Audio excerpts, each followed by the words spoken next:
So hello everyone, let us solve today's GfG problem of the day, and the problem name is count number of ways to reach N'th stair, and here order does not matter. So let us read the problem statement. So there are n stairs and a person standing at the bottom wants to reach the top. Now the person can either climb one stair or two stairs at a time. We need to count the number of ways the person can reach the top, and here order does not matter. So then they have given like what does that mean, order does not matter. So if n is equal to 4, that means number of stair is 4, so there can be combination of 1 to 1, 2 1 1 and 1 1 2. So order does not matter means that these all are considered to be same. So this is what the order does not matter means. So this is what the question says, and let us see this first example to try to understand the question in more better way and try to find some solution out of it. So this is the first example that they have given, and here number of stair is 4. So how many possible ways can be there to reach from bottom to top by either climbing one stair at a time or two stair at a time? So let us identify. So one combination can be we can take one step at a time. So one possible combination can be we take one stair at a time. Another possible combination can be we take first one step, then we take two step, and then again we take one step. So another combination can be 1, 2, 1. Now what can be other combination? Other combination can be we take 2 step, then we again take 2 step. So another combination can be 2, 2.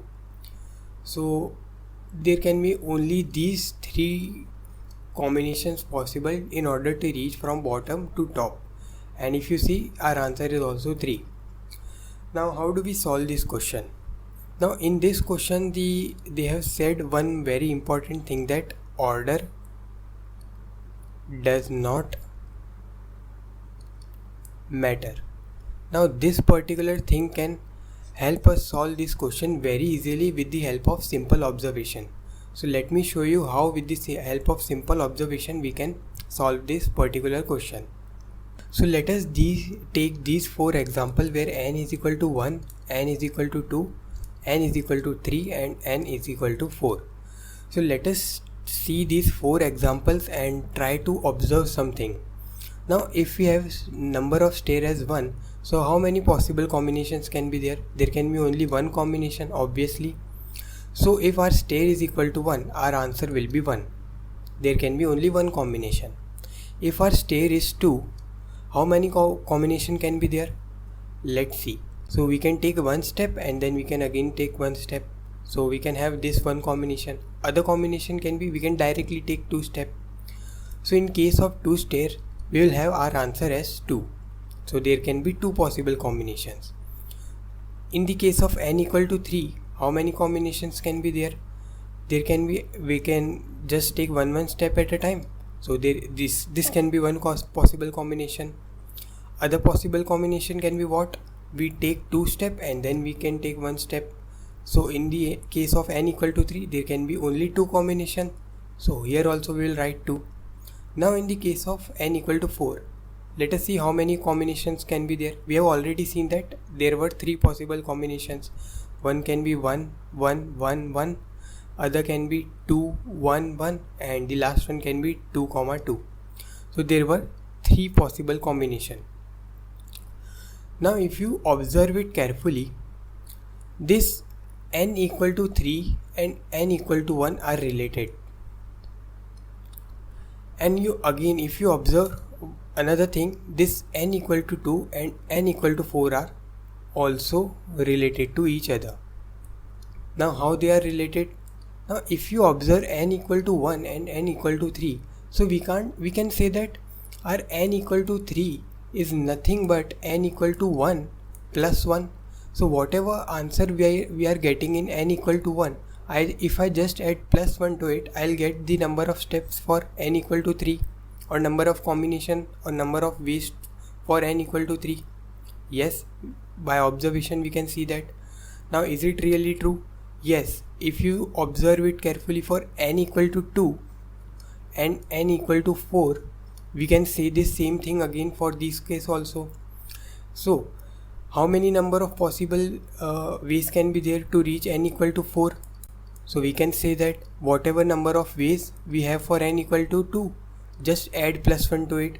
So for n equal to 2, I have 2 combination. If I add +1 to it, I'll get 3, and yes, we are getting 3 for n equal to 4. So this is this observation that will help us to solve this question. So what we can do is, this is a kind of like recursion, what we can say. So what we can say in this, our base case would be what? So let me erase this completely. So in this case, what will be our base case? So let us say that I am storing our answer in dp vector. So dp of 1, that is number of ways to reach this one stair, will be equal to 1. dp of 2 will be what?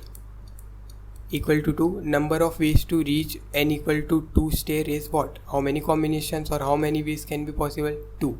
So these are the 2 prerequisite or base case, we can say. We will initialize it in our dp table. Now for I equal to 3 till I less than equal to n, what we can say? What we will do? We will simply use the recurrence relation which we have seen just now. What we have seen? So we have seen that this dp of I depends on what? It's two steps backward. What is two step backward? I minus 2 plus 1. So this we have seen from our observation. So with the help of this simple recurrence relation, we will solve this question, and with the help of this base case, we can just find out our answer with the help of this initialization and this recurrence relation. So this was it about the question. So let us write the code now and understand in more better way. So first of all, what we have seen, we will initialize our dp table. So its size will be n plus 1, because we need to take care of the nth stair also. So we need to initialize n plus 1 because indexing starts from 0. Now we need to initialize our dp of 1 to be 1, dp of 2 to be 2.